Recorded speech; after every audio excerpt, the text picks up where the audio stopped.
में भेजेंगे तब हमारे भारत की ये संस्कृति सभ्यता अक्षर विद्या के साथ सभी आ जाएंगी। ऐसा हुआ नहीं, क्योंकि भारतीय संस्कृति सभ्यता संस्कार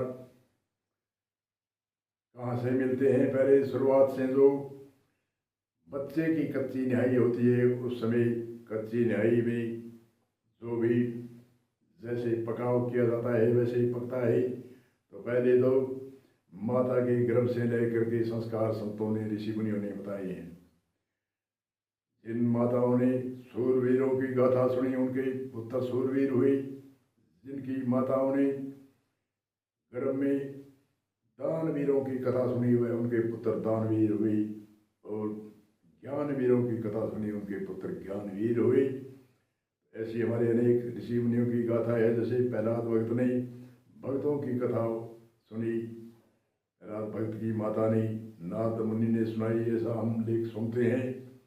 तो भगत प्रहलाद व और ज्ञानवीर सुखदेव मुनि, वेद व्यास जी अपनी पत्नी को ज्ञान की गाथा सुनाते थे, इसलिए सुखदेव मुनि ज्ञानवीर हुए। तो कहते हैं माता के गर्भ में जितना बच्चे के प्रभाव बहुत पड़ता है, इसलिए माता को संस्कार की जननी कहा है। इसलिए संत कहते हैं जननी जने तो संत जने कह दाता कहे सूर, या तीनों बिन रहे भजनी मति गमाओ नूर।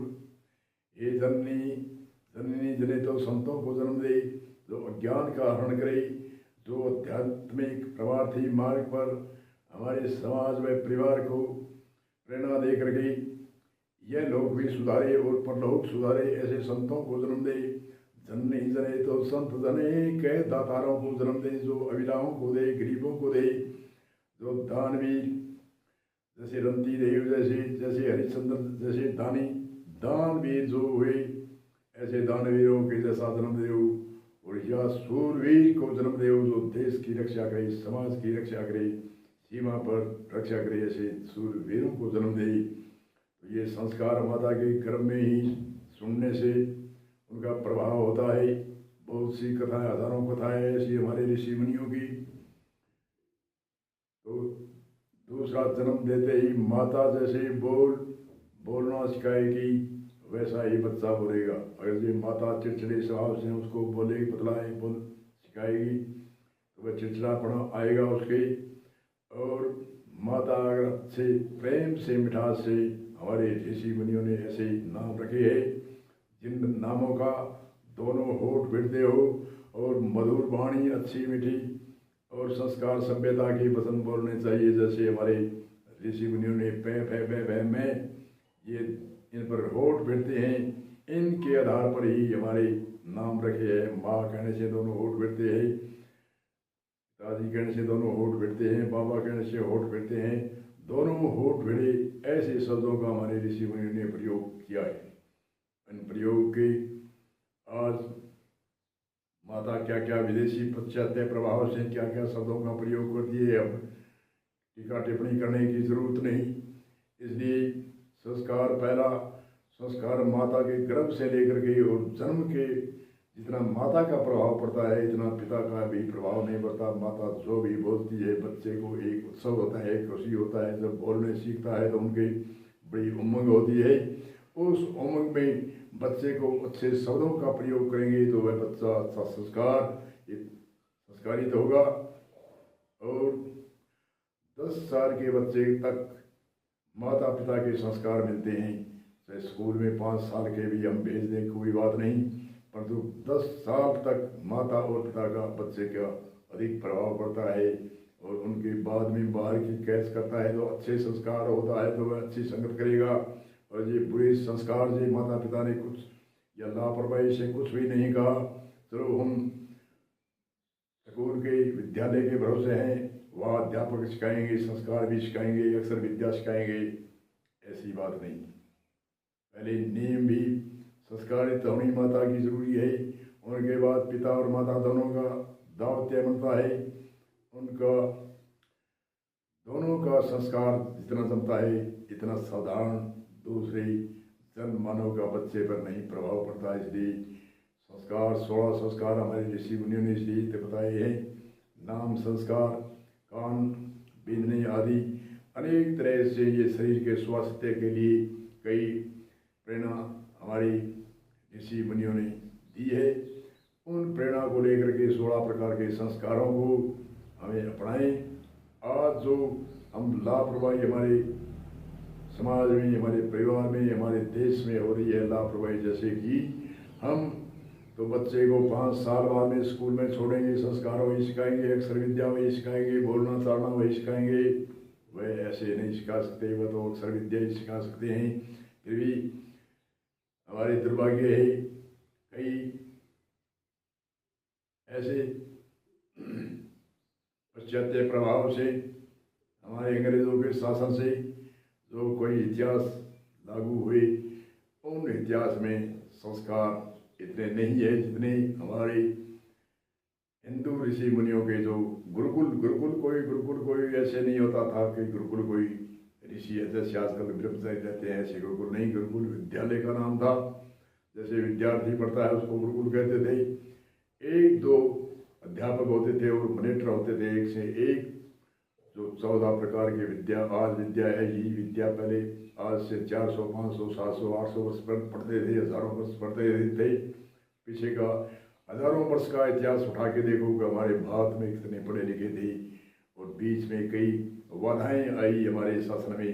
इनके कारण से हमारे अंग्रेजों के साथ शासन हुआ, उनसे विद्या लुप्त हुई।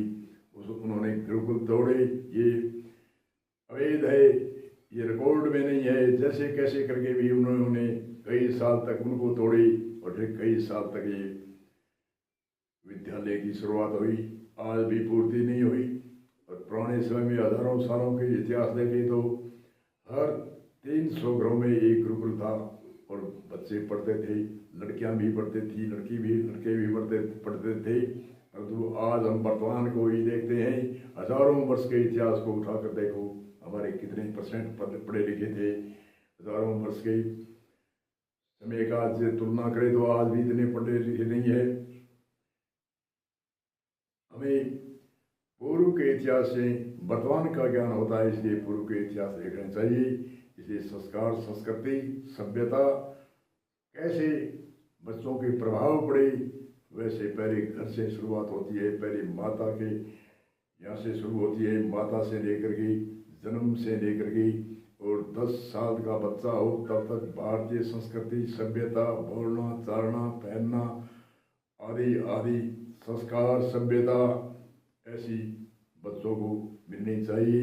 क्योंकि विदेश में तो कई अंकल जी कहते हैं, अंकल जी क्यों कहते हैं, उनके जैसे आंगनबाड़ी की जैसी एक संस्था है, उनमें छोटे बच्चों को छोड़ते हैं, माता पिता को उनको भी ज्ञान नहीं, और वह आंगनबाड़ी की संस्था चलाने वाले हैं उनको भी ज्ञान नहीं।